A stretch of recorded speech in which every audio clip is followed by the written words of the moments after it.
Hey, happy Saturday. It is Saturday when I'm recording this video. So I've been trying to do this all day, but baby would not stay asleep and it just wasn't working out. But now I'm finally able to do this video that I've been really kind of excited to get out there, because it is something not so much, I guess I would say not unusual, just rare, or just not really known much about, and it's called free birth, also known as unassisted birth. So my first, I had, although I wanted a natural home birth because I had watched The Business of Being Born, it didn't happen. Just circumstances just didn't work out. I was very sickly during my pregnancy and I ended up having an emergency C-section at 36 weeks after being in the hospital for 5 days trying to have a natural birth, but it just didn't work out. So then my second one, I ended up having another emergency C-section, but that was a little different. I had midwives, birthing center, and what happened, the baby had the cord wrapped around his neck twice. So after 20 hours of labor, emergency C-section, and I was so discouraged about having any of the babies after that. But when that baby was 3 months, I ended up having my little girl. I got pregnant again with my little girl. I didn't know, well, at first, of course, I didn't know it was a little girl, but I decided that this pregnancy was gonna be different, my third one. And I was walking and I was following the Nourishing Traditions diet, which I will make a video about that also, but you could also do some research on it yourself.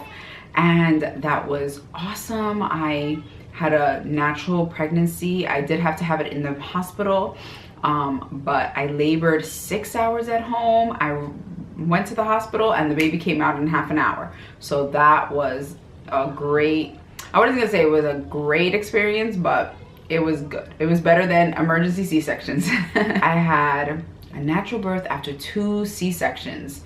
So then I got pregnant with my fourth, and we had a miscarriage, and that was very sad. Although now I see it as a blessing in disguise because of some of the things we were going through. It just would have been so difficult being pregnant. So it was a blessing in disguise, but of course, you know, I would have loved to have that little baby. Then I got pregnant a few months later with my it would be my 5th pregnancy and my 4th baby.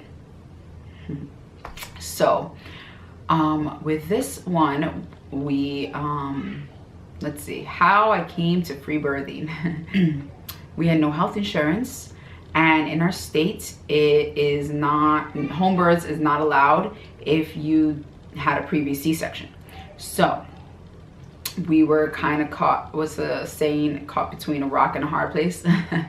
And I discovered free birthing, and I was so excited. I mean, it wasn't right away I was excited. I was a little nervous at first, but I was like, you know, listening and reading and just finding out so much information. And I decided, like, this is what we have to do. My husband wasn't 100% on board. He was very reluctant, very hesitant, like, I don't know, you're a little crazy. This is a little bit, you know, over, you know, past the line that he During my pregnancy, I was very vigilant. Now, not everybody's like this, but because of my past experience with 2 emergency C-sections, and I did hemorrhage with my 3rd, so they gave me Pitocin with my 3rd after the fact, after the birth, and I really didn't want that to happen. I was like, no, I don't want, you know, all that intervention that I really believe is unnecessary for the most part.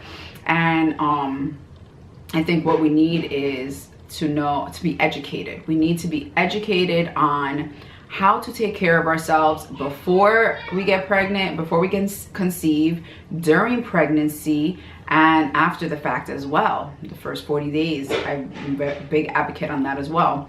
So what you need to know, well, what I did, and it's not necessary like I was saying, but because I had my experience, I feel like it is important. So I did regular walking, which is important for every woman, you know, to just get out there. If you live in a place where you have a pool more available to you, then, you know, go swimming. I just did the walking because it was more available for me.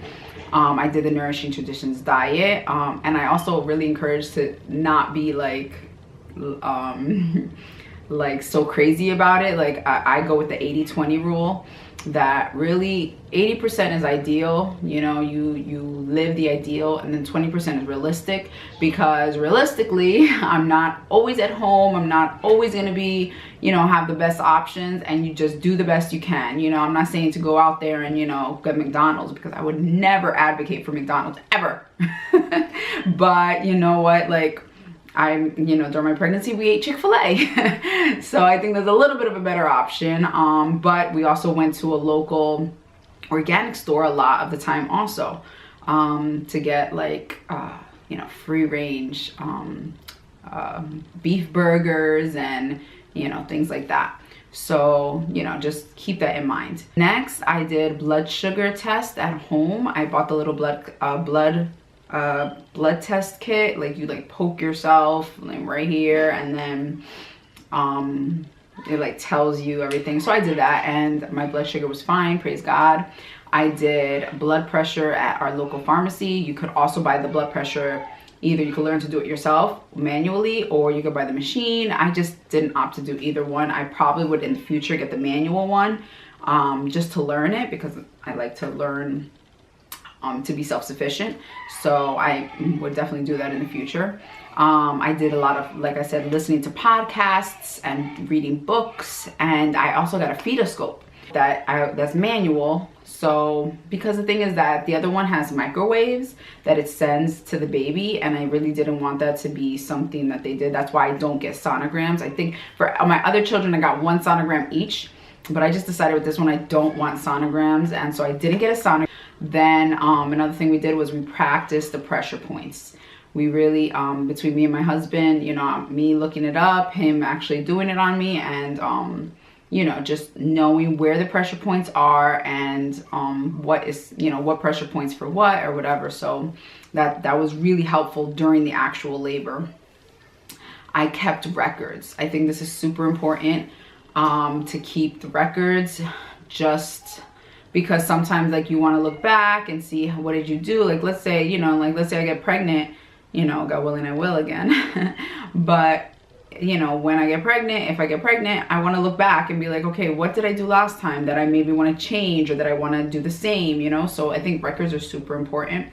And I also watched a lot of free birth videos. Now, I really think that this is important to do on your own as a woman, not with your husband.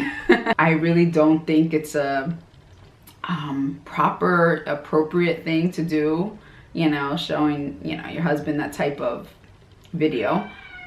But I think for you, as far as knowledge, and because, you know, we live in this modern world, we don't know what birth is supposed to look like. All we know is what we see either on TV, or maybe we've experienced with other people, that usually isn't a natural birth. And so I think it's really important for us as women, mothers, you know, maybe sisters and daughters, to see what a real birth looks like. So my daughter wasn't in the room with me when I gave birth, but she did see the process, like, of what a real birth looks like, up until the baby came. And then it's like, okay, get out.